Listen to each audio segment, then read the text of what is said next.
ಗಾಡಿ ಅವರು, ತರಕಾರಿ ಅವರು ಎಲ್ಲರೂ ಮಾಡ್ತಾರೆ. ಅವತ್ತಿನ ದಿವಸ ಇಲ್ಲಿ ಅನ್ನ ಸಂತರ್ಪಣೆ ಇರುತ್ತೆ. ಆಮೇಲೆ ಶ್ರೀರಾಮ ಮಂದಿರದಲ್ಲಿ ಪೂಜೆ ಇರುತ್ತೆ, ಕೋದಂಡರಾಮ ಮಂದಿರ. ಇಲ್ಲಿಂದ ಡೊಳ್ಳಿಂದು ಮೆರವಣಿಗೆ ಇದೆ, ಒಂದು 100-200 ಜನ ಆಗ್ತಾರೆ. ಡೊಳ್ಳಿನ ಮೆರವಣಿಗೆ ಇದೆ. ಆಮೇಲೆ ವೀರಭದ್ರೇಶ್ವರ ತಮಿಳನ್ನು ತರಿಸ್ತಾ ಇದೆ, ತರಿಸಿ ಆ ಕಾರ್ಯಕ್ರಮ ಮಾಡ್ತಾರೆ. ಕಲಾತಂಡ ಅಂದರೆ ಇಬ್ಬರೇ. ಹಾಂ, ಇದು ನಿನ್ನೆ ಹಾಕಿದ್ದು ನಾವು. ಹಾಂ, ಇದು 10 ಅಡಿ ಉದ್ದ, 30 ಅಡಿ ಆಗಲ್ಲ, 4 ಸೈಡ್ ಹಾಕಿದ್ವಿ ಅಷ್ಟೇ.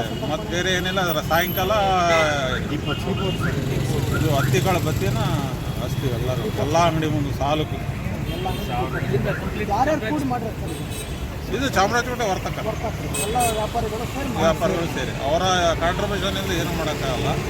ಸಮಸ್ತ ಇವರು ಹಣ್ಣಿನ ಗಾಡಿಯವರಾಯಿತು, ತರಕಾರಿಯವರಾಯಿತು, ಅಂಗಡಿಗಳವರಾಯ್ತು, ಬಟ್ಟೆ ಅಂಗಡಿಯವರು ಎಲ್ಲ ನಮ್ಮನ್ನು ಬರ್ತಾರೆ. ಆಮೇಲೆ ಬಂಗಾರದ ಅಂಗಡಿಯವರು ಹೋಗಿದ್ದಾರೆ.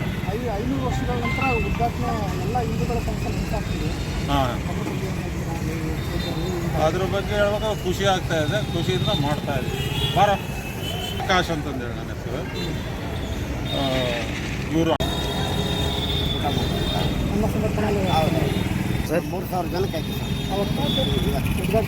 ಇವತ್ತಲ್ಲ 22ನೇ. ಹಾಂ, ಒಂದು 3000 ಜನಕ್ಕೆ ಪ್ರಸಾದಕ್ಕೆ ವ್ಯವಸ್ಥೆ ಮಾಡ್ತೀವಿ.